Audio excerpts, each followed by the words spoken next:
నమస్తే అమ్మా. మీకే ఇది అందరికి చాలా మంది తల్లులు బాధపడుతూ ఉంటారు.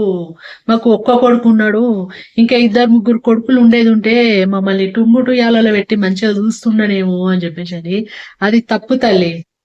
మా మామ వాళ్ళ తల్లి లక్ష్మమ్మ సత్యభాయి సార్గాని ఉన్నది. ఆ అమ్మ చెప్పుండే, శారద ఒక్క కొడుకున్నోళ్ళే అదృష్టవంతులు, ఇద్దరు ముగ్గురు ఉన్నోళ్ళ బతుకు బస్ స్టాండే అని. అందరు అట్లా ఉండరు నాన్న, కొడుకులందరూ కొందరు ఉంటారు అట్లా. సో బాధపడే వాళ్ళు మాత్రము 80% మంది ఉన్నారు ఇట్లా. ఇప్పుడు ఒక్క కొడుకు ఉన్నాడు అనుకో, కొట్టినా వాడే, తిట్టినా వాడే, ప్రేమగా చూసినా వాడే, చులకనగా చూసినా వాడే. మంచోడు ఏదుంటే ప్రేమగా చూస్తాడు, కొంచెము కంతిరిన కొడుకు ఏదుంటే సరే కొంచెం హింస పెడుతుండొచ్చు. కానీ దాన్ని సమాజం వచ్చి డైరెక్ట్ క్వశ్చన్ చేసేంత రైట్స్ ఎక్కువ ఉంటాయి అన్నట్టు. ఇప్పుడు వాడి దగ్గరకు ఒక్క కొడుకున్నాడు అనుకో, మన దగ్గరకు వచ్చి ఏం రా తల్లిని అంత హింస పెడుతున్నావు, ఏంది నీ సంగతి, తీసుకుపోయి పోలీస్ స్టేషన్ నుంచి బొక్కలేసి అనిపిస్తామంటే వద్దురా అయ్యా నీ దండం పెడితేనే మంచిగా చూసుకుంటా అంటాడు. అదే ఇంకో వేరే కొడుకులు ఉంటే నన్ను ఒక్కడిని అడుగుతున్నావేంది, వాళ్ళని కూడా అడుగు, నాది ఒక్కడిది బాధ్యతనా అని చెప్పి తప్పించుకునే అవకాశం ఉంటది. ఏది ఇద్దరు ముగ్గురు ఉన్న కొడుకులకి. సో ఒక్క కొడుకు ఉన్నాడు అనుకో, ఖచ్చితంగా కాంప్రమైజ్ కావాల్సిందే. సో తల్లిని సమాజం కోసమైనా పోనీ పోలీస్ స్టేషన్ పట్టిస్తారన్న భయంతోటైనా ఆ కొడుకు చూడగలుగుతాడు. సో ఒక్క కొడుకుంటే ఇది ప్రయోజనం. సరే బొచ్చైనా బోకైనా వాడి ఆస్తులైనా ఏవైనా వాడికే కాబట్టి సమాజమే కానీ ఎవరే కానీ పెద్ద మనుషులు అడిగే రైట్స్ కూడా చాలా పుష్కలంగా ఉంటాయి ఒక్క కొడుకు మీద డిమాండ్గా. అదే ఇద్దరు ముగ్గురు కొడుకులు ఉన్నారనుకో పెద్దమ్మ, వంతులు, ఒక నెల నువ్వు, ఒక నెల నువ్వు, ఒక నెల నువ్వు. ఎన్ని కోట్ల ఆస్తు ఉన్నా ఒక నెలనే, నీకు ఏం బొచ్చలు బోకలు ఉన్నా ఒక నెలనే వంతులు పెట్టుకుంటారు. ఇది 100% నిజం. ఇందులో కొడుకులు కొందరు మంచోళ్ళు ఉంటారు, కొందరు మంచోళ్ళు ఉంటారు. కోడళ్ళు కొందరు మంచోళ్ళు ఉంటారు, కొందరు మంచోళ్ళు ఉంటారు. సో ఒక కొడుకు దగ్గర ఉంటే అయ్యో మంచిగా ఉన్న ఈ కొడుకు దగ్గర నెల రోజులు ఈ కొడుకు దగ్గరనే నేను ఉంటా అంటే అట్లా ఒప్పుకోరు.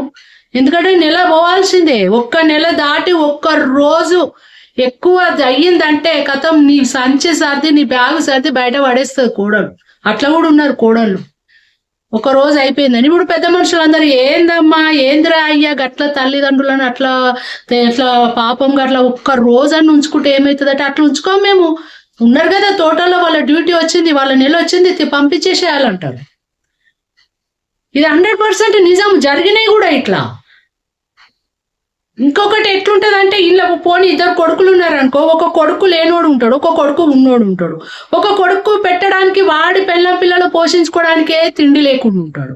సో అలాంటప్పుడు ఏమైతుంది తెలుసా, ఈ ఉన్నోడు ఏం చేస్తాడంటే లేనోడిని పట్టుకొని వాడు పెడితేనే నేను పెడతా అంటాడు. ఇప్పుడు పెద్ద మనుషులు పోయినాం అనుకోపోయి, ఏంద్రా అయ్యా నువ్వు ఇంత పెద్ద కోటీశ్వరుడు, తల్లిని చూసుకోవా తండ్రిని చూసుకోవా, ఇంత బుక్కడ అన్నమే కదా పెట్టొచ్చు కదా నువ్వు కోటీశ్వరుడు అంటే, ఏందే పెద్దనైనా అట్లా మాట్లాడతావు నువ్వు, నేను ఒక్కనే కన్నా అదే వాడు పెడితే నేను పెడతా అంటాడు.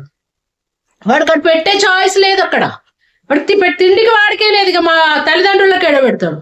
సో ఈ ఉన్నోడికి తప్పించుకోవడానికి ఒక అవకాశం ఏమని, వాడు పెడితే నేను పెడతా, వాడు 5,000 ఇస్తే నేను 5,000 ఇస్తా, వాడు 10,000 ఇస్తే నేను 10,000 ఇస్తా, వాడు నెల రోజులు ఉంచుకుంటే నేను నెల రోజులు ఉంచుకుంటా అంటాడు.